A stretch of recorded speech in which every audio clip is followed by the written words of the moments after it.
여러분 안녕, 이면서다. 많은 분들이 모르시겠지만 저는 벌써 창업을 한 지 7년이 넘어서 8년 차에 접어들고 있습니다. 학생 때 창업을 해가지고 정말 많은 시행착오를 겪었는데요. 제가 했던 분야는 또 부동산이랑 금융에 걸쳐있는 IT 분야다 보니까 초기 3년 동안은 정말 많이 혼란스러웠습니다. 저는 개인적으로 창업은 아이템 선정이랑 시장 상황이 반 이상이라고 생각했는데 이 두 가지 중요한 요소에 대한 고려가 많이 부족했던 게 아직도 후회가 됩니다. 제가 창업에는 아이템 선정이랑 시장 상황이 절반 이상인 것 같다라고 말씀을 드렸는데, 어차피 시장 상황은 내가 어떻게 할 수도 없고 예측하기도 굉장히 힘들어서 이 아이템을 선정할 때 굉장히 심혈을 기울여야 되는 것 같습니다. 근데 사실 창업 아이템 선정이라는 건 정답은 없는 것 같아요. 시장이 큰데 내가 잘할 수 있고 또 거기다가 내가 좋아하기까지 하면은 금상첨화인 것 같습니다. 굳이 근데 순서를 매겨보자면 일단 시장이 큰 거부터 살펴봐야 되고, 그 다음에 내가 잘하는 거, 마지막으로 내가 좋아하는 거를 보는 게 아무튼 창업해서 돈을 벌 생각이면은 더 맞는 의식의 흐름이 아닌가라고 저는 개인적인 경험을 통해서 생각을 합니다. 근데 이 세 가지가 모두 다 맞아 떨어지더라도 결국은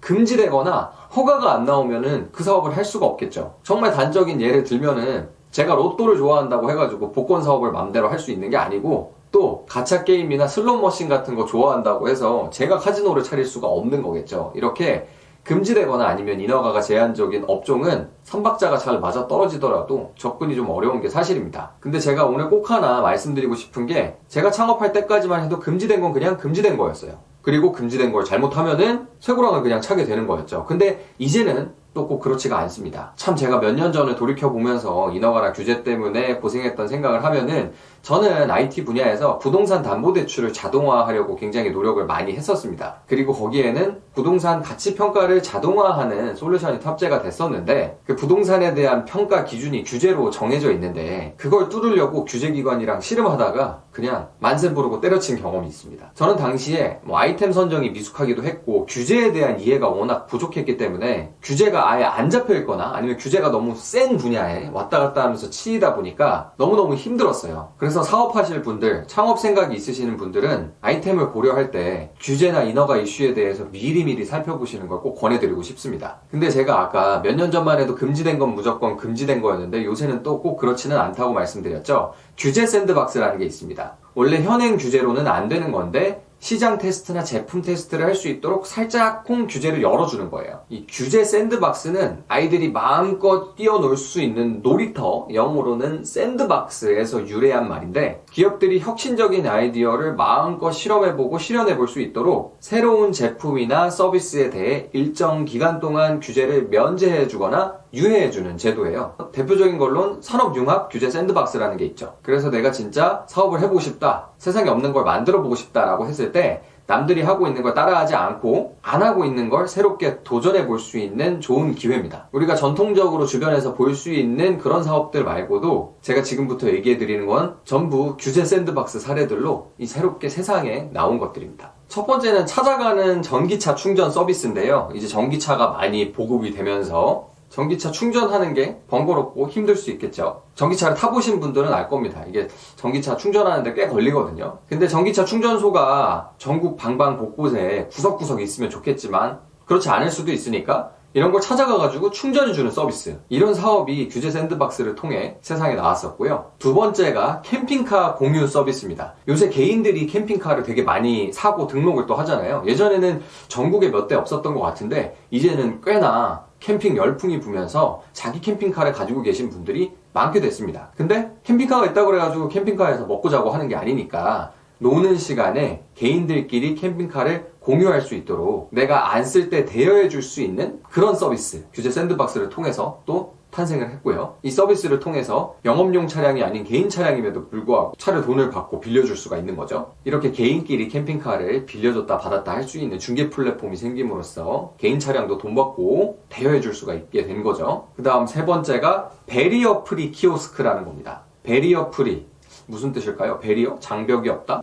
잘 안 와닿으실 수 있는데 이거는 시각장애인이나 다른 여러 가지 이유로 키오스크를 이용함에 불편이 있는 분들을 위해서 만들어진 키오스크입니다. 그래서 장애인이나 노약자들도 쓸 수 있는 쉬운 키오스크, 그게 베리어 프리 키오스크라고 합니다. 꼭 필요하겠죠. 왜냐면은 지금도 키오스크를 쓰기 어려워하는 분들이 굉장히 많은데 그 키오스크를 쓰는 것 자체가 신체적인 불편함이나 다른 이유로 어려움이 있다라고 하면은 그분들을 위한 키오스크도 물론 필요할 겁니다. 그래서 이런 것들을 만들어 공급하는 사업도 규제 샌드박스를 통해서 나왔습니다. 그리고 이 다음 서비스는 개인 맞춤형 건강기능식품 서비스인데요. 이걸 보시면은 이 규제라는 게 정말 얼마나 중요한지를 아실 수가 있을 겁니다. 건강기능식품을 뭐 하나씩 이렇게 사서 먹고 하나씩 파는 건 괜찮은데 그거를 맞춤형으로 여러 개 골라가지고 묶어가지고 파는 거, 이런 것도 규제에 따르면은 원래는 해서는 안 되는 건데 샌드박스를 통해서 열어줘가지고 우리 세상에 나온 서비스입니다. 그러니까 이런 서비스들은 있으면 좋을 것 같은데 일단은 규제의 허들을 한번 넘어야 되기 때문에 사업 자체에서 규제가 차지하는 위치가 굉장히 큰 경우죠. 건강기능식품 같은 건 조금 가벼운 느낌인데 규제 샌드박스는 조금 더 무거워 보이고 어려운 영역에도 적용되기도 합니다. 예를 들어서 재외국민 대상 비대면 진료 서비스가 규제 샌드박스로 세상에 새롭게 나온 서비스인데요. 의료법상 원격 의료가 상당히 엄격하게 통제를 받고 있죠. 그런데 재외국민에 한해서 의료사각지대를 해소해주는 이 서비스가 규제 샌드박스를 통해 나왔습니다. 그리고 마지막 서비스는 규제만 열어준다고 해서 우리가 창업하기는 좀 어려울 것 같긴 하지만 폐플라스틱을 열로 분해한 기름으로 다시 친환경 플라스틱을 생산하는 그런 사업도 규제 샌드박스가 만들어낸 대표적인 사례 중 하나입니다. 저희 같은 사람들이 하고 싶다고 해가지고 갑자기 창업하기에는 조금 쉽지 않은 사업인 것 같기는 합니다. 그래서 정말 다양한 사업들이 있지 않나요? 이런 사업들이 사실 규제에 따르면 못하게 돼 있는 사례라는 거. 근데 샌드박스 통해서 세상에 나와가지고 다 잘 되고 있습니다. 제가 처음 사업을 시작했던 2015년만 해도 아마 상상하기 좀 어려웠을 겁니다. 그렇지만 이제는 좋은 의도로 준비만 열심히 잘 하면은 조금 더 넓게 시장을 두들겨 볼 수 있게 됐습니다. 그래서 창업을 준비하시는 분들이 있다면 규제나 이런 것들 잘 알아보시되 내가 하고 싶은 것들, 또 시장이 큰 것들, 잘하는 것들 중에서 이 세상에 없는 것이라도 조금 더 시야를 넓혀서 그 중에서 제일 좋은 걸 선택하시면 어떨까라는 생각이 듭니다. 근데 물론 규제 샌드박스에 도전하는 것 자체도 비용이 수반되는 일이고 꼭 돈이 안 들더라도 시간이랑 노력이 들어가는 일이니까 비즈니스를 할 때는 영리하고 냉정하게 판단하는 것이 중요할 것 같습니다.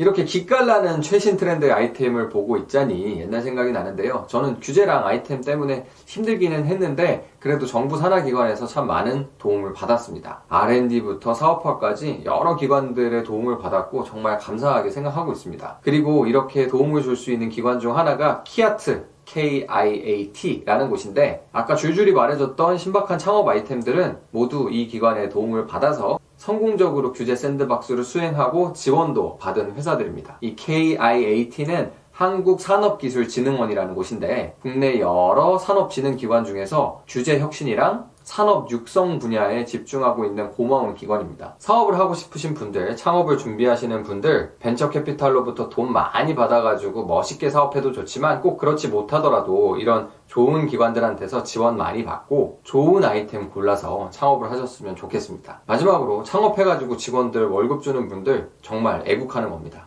파이팅! 뿅!